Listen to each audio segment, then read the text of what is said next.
ಹುಬ್ಬಳ್ಳಿಯ BVB college ಆವರಣದಲ್ಲಿ ನೇಹಾ ಕೊಲೆ ಕೇಸು ಇವತ್ತು ಹುಬ್ಬಳ್ಳಿಯ 1ನೇ ಹೆಚ್ಚುವರಿ ಜಿಲ್ಲಾ ಮತ್ತು ಸತ್ರ ಕೋರ್ಟ್ನಲ್ಲಿ ವಿಚಾರಣೆ. ಇವತ್ತು ಆರೋಪಿ ಫಯಾಜ್ನನ್ನ ಕೋರ್ಟ್ಗೆ ಕರೆತರಲಿರುವಂಥ ಪೊಲೀಸರು, ಆರೋಪಿ ಫಯಾಜ್ ಖುದ್ದು ಹಾಜರಿಗೆ ಸೂಚಿಸಿರುವಂಥ ನ್ಯಾಯಾಧೀಶರು. ಇಷ್ಟು ದಿನ ವಿಡಿಯೋ ಕಾನ್ಫರೆನ್ಸ್ ಮೂಲಕ ಹಾಜರಾಗಿದ್ದ ಫಯಾಜ್ 2024ರ ಏಪ್ರಿಲ್ 18ರಂದು ನಡೆದಿದ್ದ ನೇಹಾ ಹಿರೇಮಠ ಕೊಲೆ ಕಾಲೇಜು ಕ್ಯಾಂಪಸ್ನಲ್ಲೇ ಬರ್ಬರವಾಗಿ ಕೊಲೆಯನ್ನ ಮಾಡಿದ್ದ ಫಯಾಜ್ ಇವತ್ತು ವಿಡಿಯೋ ಕಾನ್ಫರೆನ್ಸ್ ಮುಖಾಂತರವಾಗಿ ಅಲ್ಲ, ನೇರವಾಗಿ ಹಾಜರಾಗಬೇಕು. ಇಷ್ಟು ದಿನ ವಿಡಿಯೋ ಕಾನ್ಫರೆನ್ಸ್ ಮುಖಾಂತರವಾಗಿ ವಿಚಾರಣೆಗೆ ಹಾಜರಾಗಲಾಗ್ತಾ ಇತ್ತು. ಆದರೆ ಇದೀಗ ನೇರವಾಗಿ ಬರಬೇಕು ಅಂತ ನ್ಯಾಯಾಧೀಶರು ತಿಳಿಸಿರುವಂಥ ಹಿನ್ನೆಲೆಯಲ್ಲಿ ಇವತ್ತು ಫಯಾಜ್ ನೇರವಾಗಿ ಬರುವಂಥದ್ದು. ಹುಬ್ಬಳ್ಳಿಯ ಬಿವಿಬಿ ಕಾಲೇಜಿನಲ್ಲಿ ಈ ಒಂದು ಮರ್ಡರ್ ಆಗಿತ್ತು. ಇದು ಬೆಚ್ಚಿ ಬೀಳಿಸುವಂಥ ಘಟನೆ ಆಗಿತ್ತು. ಇದಕ್ಕೆ ಸಂಬಂಧಪಟ್ಟಂತೆ ಈಗಾಗಲೇ ಈತ ಜಾಮೀನಿಗೆ ಅರ್ಜಿಯನ್ನು ಕೂಡ ಸಲ್ಲಿಕೆ ಮಾಡಿಕೊಂಡಿದ್ದ. ಸೆಷನ್ ಕೋರ್ಟ್ನಲ್ಲೂ ಕ್ಯಾನ್ಸಲ್ ಆಗಿತ್ತು. ಸೊ ಇದೀಗ ವಿಡಿಯೋ ಕಾನ್ಫರೆನ್ಸನ್ನು ಹೊರತುಪಡಿಸಿ ನೇರವಾಗಿ ವಿಚಾರಣೆಗೆ ಹಾಜರಾಗಬೇಕು ಅನ್ನುವಂಥ ಸೂಚನೆಯನ್ನು ನ್ಯಾಯಾಧೀಶರು ನೀಡಿರೋದು. ಆ ಹಿನ್ನೆಲೆಯಲ್ಲಿ ಆರೋಪಿ ಫಯಾಜ್ ನೇರವಾಗಿ ಇವತ್ತು ವಿಚಾರಣೆಗೆ ಹಾಜರಾಗುವಂಥದ್ದು.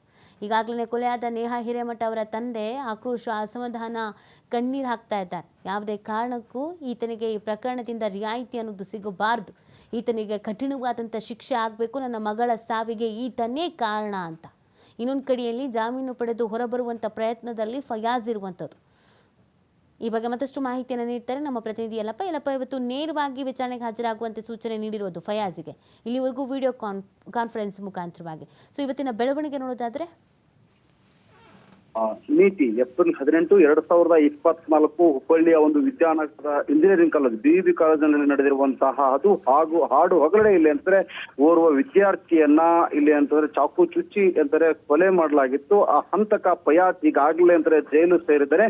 ಜೈಲು ಸೇರಿ 1 ವರ್ಷ 5 ತಿಂಗಳ ಕಳೆದೆ. ಇದರ ನಡುವೆ ಇಲ್ಲಿ ಅಂದ್ರೆ ನೇಹಾ ಹತ್ಯೆ ಏನಾಗಿತ್ತು, ಆ ನೇಹಾ ಹತ್ಯೆ ನೆಲೆಯಲ್ಲಿ ಇಡೀ ದೇಶವೇ ಇಲ್ಲಿ ಅಂದ್ರೆ ಕಂಬಿನಿ ಮಿಡಿದಿತ್ತು. ಪ್ರತಿಯೊಬ್ಬ ಮನೆ ಮಗಳು ಇವತ್ತು ಮಮ್ಮಲ ಮರಗಿದ್ಲು. ಇದರ ನಡುವೆ ಸಾಕಷ್ಟು ಬೀದಿಗಿಳಿದು ಹೋರಾಟ ಮಾಡಿದ್ರು. ಸರ್ಕಾರ ಎಚ್ಚೆತ್ತುಕೊಂಡು ಈ ಒಂದು ಪ್ರಕರಣವನ್ನ ಫಾಸ್ಟ್ ಟ್ರ್ಯಾಕ್ ಕೋರ್ಟ್ ನಲ್ಲಿ ನಾವು ತೀರ್ಮಾನ ಮಾಡ್ತೀವಿ, 3 ತಿಂಗಳಲ್ಲಿ ಅಂದ್ರೆ ನ್ಯಾಯ ಕೊಡಿಸ್ತೇವೆ ಅಂತೇಳಿ ಸರ್ಕಾರ ಹೇಳಿತ್ತು. ಆದ್ರೆ ಅದು ಆಗ್ಲಿಲ್ಲ.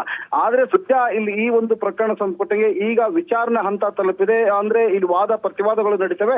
ಇದರ ನಡುವೆ ಇಲ್ಲಿ ಅಂತಂದ್ರೆ 2 ಬಾರಿ ಇಲ್ಲಿ ಅಂದ್ರೆ ಫಯಾಜ್ಗೆ ಹಂತಕ ಫಯಾಜ್ಗೆ ಮುಖಭಂಗ ಆಗಿದೆ. ಒಂದ್ ಕಡೆ ಅಂತಂದ್ರೆ ಹುಬ್ಬಳ್ಳಿಯ 1ನೇ JMFC ನ್ಯಾಯಾಲಯ ಇರ್ಬೋದು, ಇನ್ನೊಂದು ಕಡೆ ಅಂತಂದ್ರೆ ಧಾರವಾಡದ ಹೈಕೋರ್ಟ್ ಇರ್ಬೋದು. 2 ಕಡೆ ಜಾಮೀನಿಗಾಗಿ ಅರ್ಜಿಯನ್ನು ಸಲ್ಲಿಸಿದ್ದ.